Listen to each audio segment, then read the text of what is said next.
Thank you, Kush. Kia ora koutou, everyone.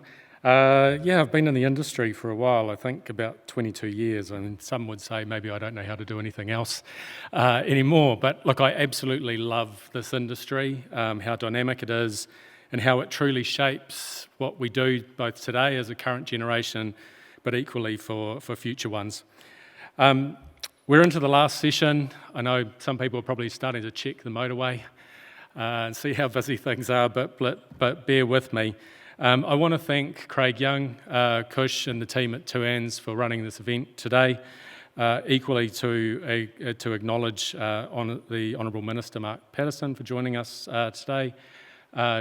It's actually really critical that we have government support and engagement, because through all the conversations that we have, they are such an integral part of what we do today and equally for the future that we build.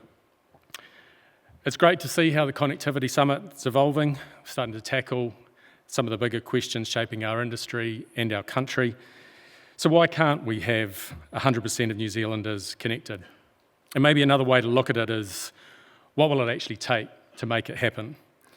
We're really fortunate in Aotearoa to have amazing world-class telco infrastructure, both fibre and mobile networks that I would say arguably are very underappreciated, particularly when you consider how well we punch above our weight when compared to many other countries that are even 10 times our size. But here's the problem. We're a bit stuck in a 20th century mindset when it comes to infrastructure. Back then it was roads, it was rail that drove industrial growth and national cohesion. The 21st century, it needs to be about digital infrastructure, connecting people, ideas and innovation wherever they are. Access shouldn't depend on geography or the luck of technology rollout. In a digital economy, it's not a luxury, it's a right. This is what will shape our future, competitiveness, productivity and prosperity. As the world shifts into a new era of innovation and connectivity, New Zealand faces a choice. We can keep equating infrastructure with roads and rail, or embrace a bold vision where digital networks are the backbone of our future. So let's talk about what it might take to happen. First, we need long-term vision and courage. Back in 2008, a small group of people had both when they proposed a national fibre rollout to then National Leader Sir John Key. Now, despite the critics and concerns over cost at the time, they held firm to a bold future, one premised on technological innovation. Now, we know today that idea became the ultra-fast broadband, or the UFB program, bringing high-speed broadband to 87% of New Zealanders and putting us on the global stage as a broadband leader. Now, frankly, few countries have dared to be so ambitious. And it has become, in my view, arguably the most successful example of private and public partnership in our country's history, delivered on time, on budget, and has certainly generated significant long-term returns. No one today questions the investment cost, nor the $5.5 billion or so that Chorus shareholders have now put into developing this network. But frankly, none of us would go without it now. It's not a luxury item. It's become essential digital infrastructure, and it truly shapes how we live, learn, work and play. We need that same long-term commitment again. Investment in digital infrastructure shouldn't be seen as a trade-off against priorities. It's not an or, it's an and. And often when we look at other sectors like health and education, they exponentially benefit or likewise suffer based on the strength of that technology investment. Now, there's been some fantastic conversations and presenters today, and the messaging that I've taken through the breaks as well and speaking with many people. And I've been reflecting on that and what I've heard. And certainly we'd say, unquestionably, technology's enhanced and in shaping the way that we live both now and into the future. It's evolving. Advancements in satellite, 6G, network slicing, deterministic performance, they're all great things. And Craig's analogy of the bloke's shed is certainly true. If there's bandwidth, we'll find a way to fill it. Today, on average each month, a fibre customer uses over 650 gigabytes of usage. We wouldn't have thought that was possible even a few years ago. When I look at Nicole's comment, It's very true. One size does not fit all. We need to be able to adapt for the many diverse groups that we need to serve. I think throughout, though, through the conversations again, there's agreement. Surely our rural customers should be able to do what our urban counterparts actually do today. And it has to extend to those that are currently digitally excluded, as we've just heard. Technology has to be fit for purpose, scalable, sustainable for the future. Partnerships, they're critical, and there needs to be a cohesive industry approach where government clearly play an integral role as an enabler. If I sum that back up again, we need that long-term vision and a national commitment.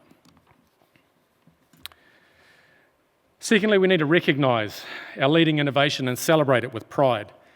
Having just been in Europe a month or so ago, speaking with network providers, investors and market analysts, I can tell you frankly, we are many, many years ahead when it comes to fibre deployment, uptake, copper switch off and regulation. Fibre now passes 87% of New Zealanders and 72% of those homes and businesses are connected. That puts us in the top tier globally, at about 9th across the OECD, and the top 7 if we were actually in Europe. Fewer than 5% of customers today remain on copper broadband. In contrast, many European markets are still heavily reliant on it, with some markets still above 80%. Even in regulation, we're ahead. Now, I'll be clear, that doesn't mean that as Chorus we get everything that we want from the regulator, because we clearly don't. But we have a collaborative approach in our country with the regulator, and one that provides a degree of consistency and some degree of certainty on future returns on investment. As I say, it's a bold vision that got us here, so let's not lose that now and fall behind as a broadband leader. Third, we need to leverage the past as a measure for the future.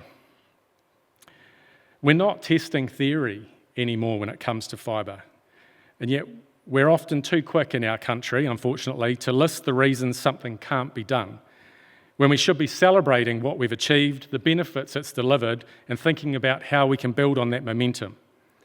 The benefits of fibre are real, they're measurable, and they're highly scalable. Now, last year, Deloitte's Unleashing Fibre white paper estimated that the UFB program specifically had added $31 billion to New Zealand's economy over the past decade.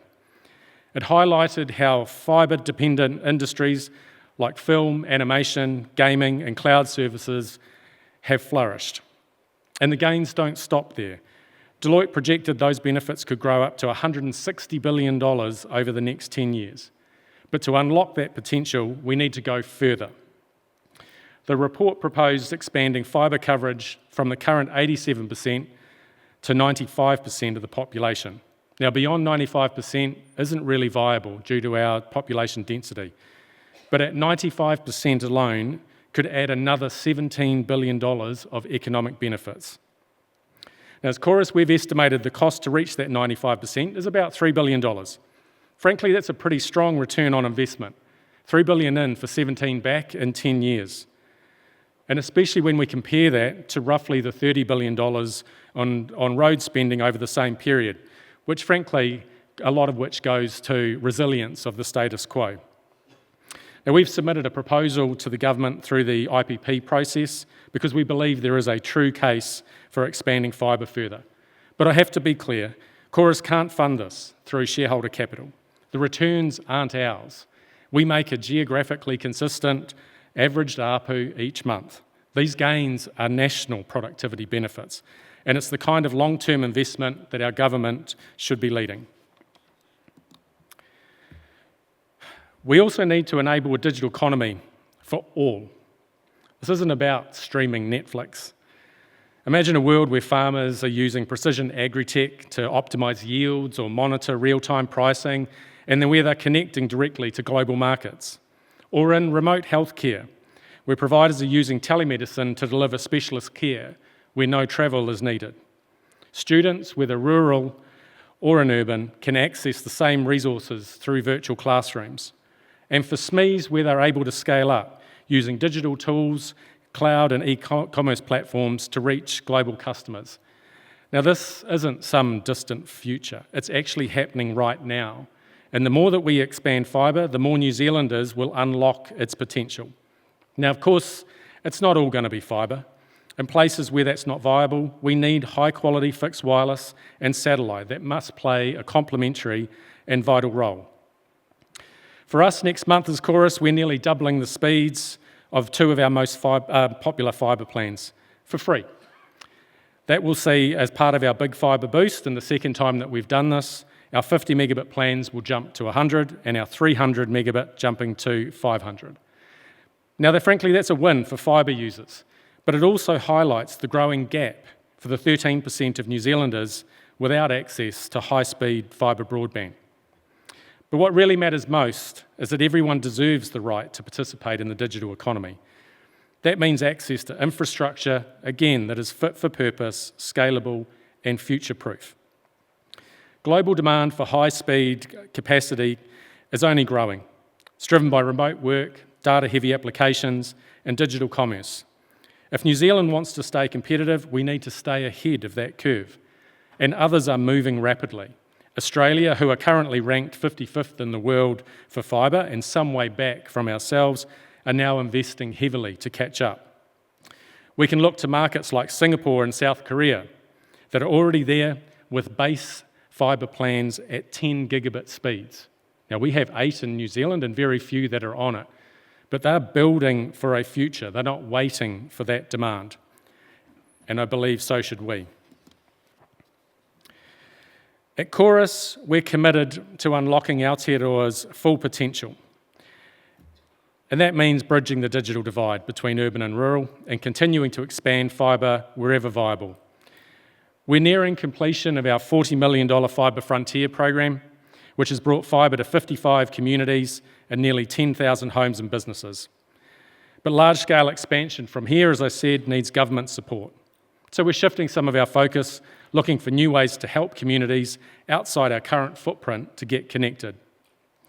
Wireless and satellite will clearly play a role, but we also know there are towns beyond UFB areas where communities want fibre, and they're willing to contribute if they get a little support. That's why we are launching our new community co-funded fibre build program. So Chorus will contribute up to $3,500 per premise toward build costs, and that's well above the average under the original UFB rollout. Now, frankly, this won't suit every community, and not all will be in a position to co-invest, but it's a practical step forward to achieving our core purpose and helping more New Zealanders to get the connectivity they need. The goal's simple. By partnering with communities, we can drive efficiencies, achieve scale, and take fibre further than we could alone. We also need to retire legacy technologies along the way, and I appreciate there's been a lot of discussion about the copper network today.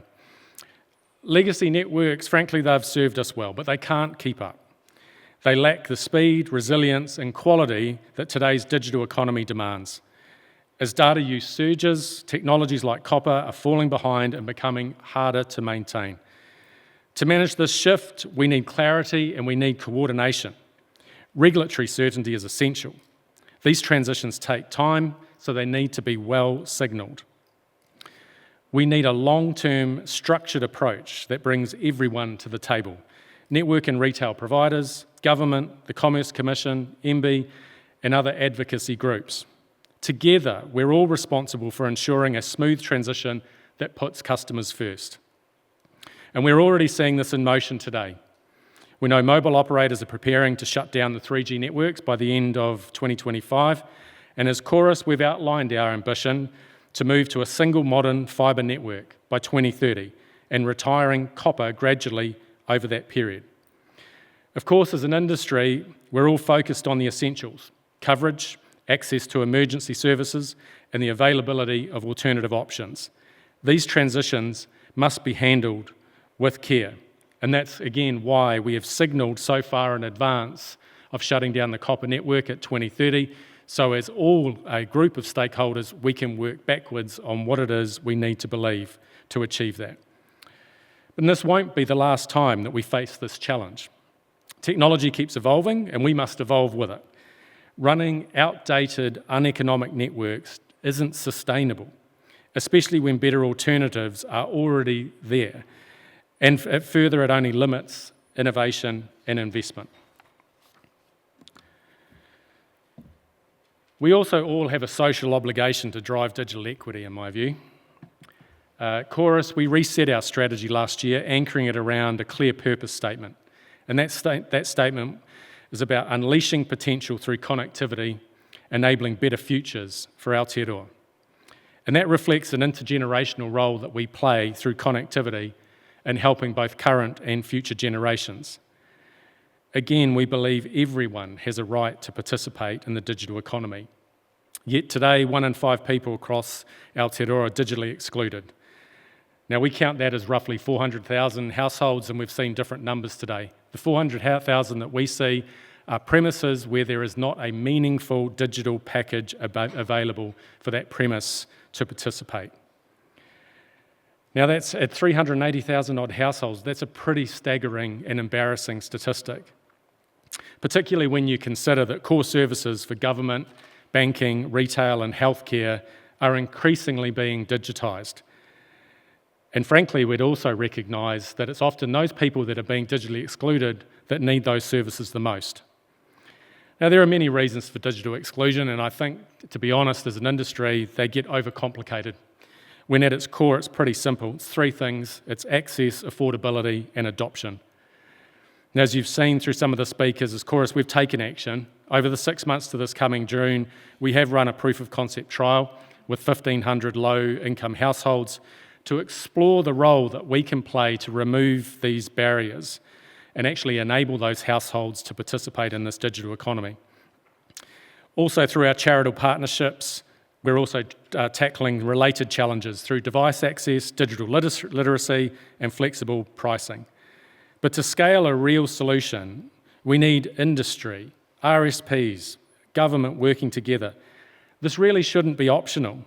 It's not about making money, and equally it doesn't have to be about losing it.